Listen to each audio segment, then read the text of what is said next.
हे guys, welcome back to the another video of government job channel. तर guys, आजच्या व्हिडिओमध्ये जिल्हा परिषदच्या उर्वरित संवर्गांच्या परीक्षा ह्या कधीपर्यंत कंडक्ट केल्या जाऊ शकतात याबाबतची अत्यंत महत्त्वाची माहिती आपण या व्हिडिओद्वारे जाणून घेणार आहोत। तर हा व्हिडिओ कंप्लीट पाहत रहा। तर गाइज, तुम्ही पाहू शकतात 3 संवर्गाची गुणवत्ता यादी ही प्रसिद्ध करण्यात आलेली आहे सांगली जिल्हा परिषदेसाठी। कागदपत्रांची पडताळणी करून पात्र उमेदवारांची घोषणा सुद्धा होणार आहे। जिल्हा परिषदेच्या नोकर भरतीसाठी सध्या प्रक्रिया सुरू आहे, मात्र झालेल्या पेपरमधील 3 संवर्गाची गुणवत्ता यादी नुकतीच प्रसिद्ध झाली। 15 ते 20 दिवसांत निवड यादी ही प्रसिद्ध होईल असा अंदाज प्रशासनाकडून व्यक्त करण्यात आला आहे। झेडपीच्या 17 संवर्गातील 754 जागांसाठी भरती प्रक्रिया सुरू आहे। त्यासाठी 34,743 उमेदवारांनी अर्ज केले होते, मात्र त्यातील 30,578 उमेदवार परीक्षा देणार आहेत। परीक्षा घेण्यासाठी शासनाकडून IBPS कंपनीची निवड केली आहे आणि या परीक्षेत झेडपीची यंत्रणा मदत करीत आहे। गेल्या 1.5 महिन्यांपासून जिल्ह्यात विविध केंद्रावर परीक्षा सुरू आहेत। अद्यापही ग्रामसेवक, आरोग्य सेवक पुरुष, महिला, अंगणवाडी पर्यवेक्षक या 4 संवर्गाची परीक्षा बाकी आहे।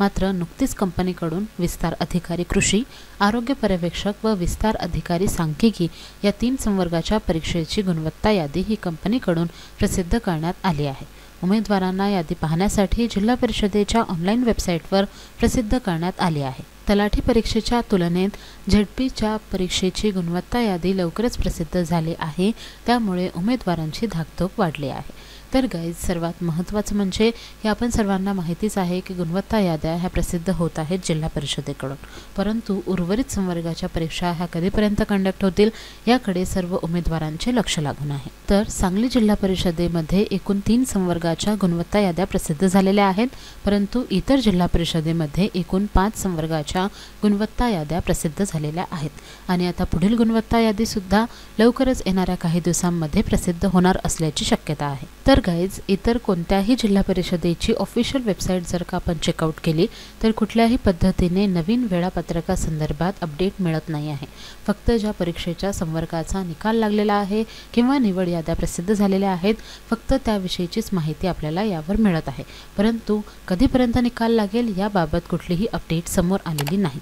तर एकूण आपले कंत्राटी ग्रामसेवक, आरोग्य परिचारिका, आरोग्य सेवक महिला, आरोग्य सेवक पुरुष, आरोग्य सेवक, हंगामी फवारणी क्षेत्र कर्मचारी आणि पर्यवेक्षिका अशा एकूण 5 संवर्गाच्या परीक्षा ज्या आहेत ह्या अजून सुद्धा कंडक्ट करण्याच्या बाकी आहेत आणि वेळापत्रक देखील अजूनही प्रसिद्ध करण्यात आलेलं नाही। तर गाइज, IBPS कंपनीमार्फत फक्त 5 संवर्गाच्या ह्या परीक्षा उर्वरित आहेत आणि या 5 संवर्गाचे जे वेळापत्रक आहे ते सुद्धा लवकरच येण्याची शक्यता आहे, कारण की 30 तारखेला पेसा भरती संदर्भात जी केस आहे तिची सुनावणी होणार आहे। तुम्ही पाहू शकतात 30 तारखेला त्यांनी सुनावणी होणार आहे अशी माहिती दिलेली आहे, परंतु सुनावणी झाल्यानंतर त्यामध्ये काही ना काही तोडगा काढल्यानंतर आपल्याला या पदांच्या परीक्षा पाहण्यास मिळू शकतात किंवा कमीत कमी पेसा क्षेत्र वगळून या पदांच्या परीक्षा ह्या कंडक्ट केल्या जाऊ शकतात, कारण की बऱ्याच दिवसांपासून परीक्षा ह्या रखडून पडलेल्या आहेत आणि इतर संवर्गाचे निकाल सुद्धा लागलेले असताना या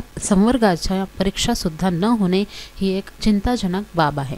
त्यामुळे सर्व परीक्षार्थ्यांच्या हितासाठी कमीत कमी पेसा क्षेत्र वगळून तरी परीक्षेच्या तारखा जाहीर करण्यात याव्यात, जेणेकरून ज्या उमेदवारांनी इतक्या दिवसांपासून परीक्षेसाठी तयारी केलेली आहे त्यांच्या परीक्षा कंडक्ट होतील आणि आचारसंहितेपूर्वी परीक्षा ह्या घेतल्या जातील। तरी सुद्धा गाइज, आता 30 तारखेला जी सुनावणी होणार आहे त्यानंतर आपल्याला माहिती मिळणार आहे की पेसा भरती संदर्भात कुठला निर्णय घेण्यात आलेला आहे किंवा त्यावर कुठला तोडगा काढण्यात आलेला आहे। जर का याबाबतची कुठलीही अपडेट समोर आली तर ती मी तुमच्यापर्यंत नक्कीच पोहोचवणार आहे, म्हणून लवकरात लवकर चॅनलला सबस्क्राईब करून ठेवा। त्याचप्रमाणे गाइज, आता या महिन्यामध्ये तरी आपले वेळापत्रक प्रसिद्ध होण्याची शक्यता नाही, कारण की 30 तारखेला ही सुनावणी होणार आहे आणि पुढील महिन्यामध्ये जर का परीक्षा झाल्या नाही तर मार्च महिन्यापासून आचारसंहिता सुरू होत आहे। परंतु आचारसंहितेमध्ये जो त्यांनी कंप्लीट फॉर्मॅट दिलेला होता त्यामध्ये त्यांनी माहिती दिलेली होती की ज्या परीक्षांचे वेळापत्रक आचारसंहितेपूर्वीच प्रसिद्ध झालेले आहेत त्या परीक्षा ह्या लेखी स्वरूपात असो किंवा ऑनलाईन स्वरूपातील परीक्षा ह्या आचारसंहितेदरम्यान कंडक्ट केल्या जाऊ शकतात, परंतु निकाल हा लागणार नाही. निकाल हा आचारसंहिता संपल्यानंतरच लागू शकतो. त्यामुळे कमीत कमी परीक्षा तरी ह्या आचारसंहितेच्या दरम्यान कंडक्ट केल्या जाऊ शकतात. त्यामुळे गाईज होऊ शकते की पुढील येणाऱ्या महिन्यामध्ये पहिल्या आठवड्यामध्ये आपल्याला या पदभरतीच्या वेळापत्रकासंदर्भात कुठली ना कुठली अपडेट मिळेल. आणि जर का वेळापत्रक प्रसिद्ध झाले तर होऊ शकते की फेब्रुवारी महिन्यात किंवा मार्च महिन्याच्या सुरुवातीला ह्या परीक्षा कंडक्ट केल्या जातील. परंतु परीक्षा जरी कंडक्ट झाल्या तरी निकाल लागायला खूप वेळ लागणार आहे, कारण की आचारसंहिता सुरू होत आहेत आणि त्यानंतर इलेक्शनसुद्धा आहेत. तर अशा कारणामुळे निकाल लागायला थोडा वेळ लागू शकतो. परंतु एक्झाम्स ह्या एक तर फेब्रुवारीच्या एंडिंगपर्यंत किंवा मार्चच्या स्टार्टिंगला कंडक्ट केल्या जाऊ शकतात. त्यामुळे जर का तुम्ही ग्रामसेवक, आरोग्य परिचारिका, आरोग्यसेवक, पर्यवेक्षिका अशा पदांसाठी अर्ज केलेला असेल तर तुमच्या परीक्षा ह्या नक्कीच पुढच्या महिन्यामध्ये किंवा त्या पुढील महिन्यामध्ये कंडक्ट केल्या जाऊ शकतात. कारण की गाईज कंत्राटी ग्रामसेवक आणि ही जी काही इतर पदे आहेत यासाठी सर्वात जास्त अर्ज आलेले आहेत. सर्वात जास्त अर्ज जे आहेत हे कंत्राटी ग्रामसेवक या पदासाठी आलेले आहेत आणि त्याच कारणामुळे कंत्राटी ग्रामसेवकच्या परीक्षांना येणाऱ्या उमेदवारांची जी संख्या आहे ही अतिशय जास्त असणार आहे आणि त्यामुळेच जास्त सत्रामध्ये परीक्षा कंडक्ट केल्या जाऊ शकते. तर अशा कारणामुळे एक तर फेब्रुवारीमध्ये जर का परीक्षा कंडक्ट झाल्या तर बरेच दिवस ह्या परीक्षा चालणार आहेत आणि पुढील महिन्यामध्ये सुद्धा इतर उर्वरित संवर्गाच्या परीक्षा ह्या कंडक्ट केल्या जाऊ शकतात. त्याबाबत कुठलेही नवीन वेळापत्रक किंवा कुठलीही नवीन अपडेट समोर आली तर ती मी सर्वात अगोदर तुमच्यापर्यंत पोहोचवणार आहे. म्हणून लवकरात लवकर चॅनलला सबस्क्राईब करून ठेवा. तर गाईज बऱ्याच दिवसांपासून परीक्षार्थी विचारणा करत आहेत की कधीपर्यंत वेळापत्रक प्रसिद्ध होऊ शकते किंवा त्याबाबतची कुठली अपडेट आलेली आहे का. तर त्यामुळे हा व्हिडिओ बनवलेला आहे. आय होप की तुम्हाला या व्हिडिओमधून माहिती मिळाली असेल.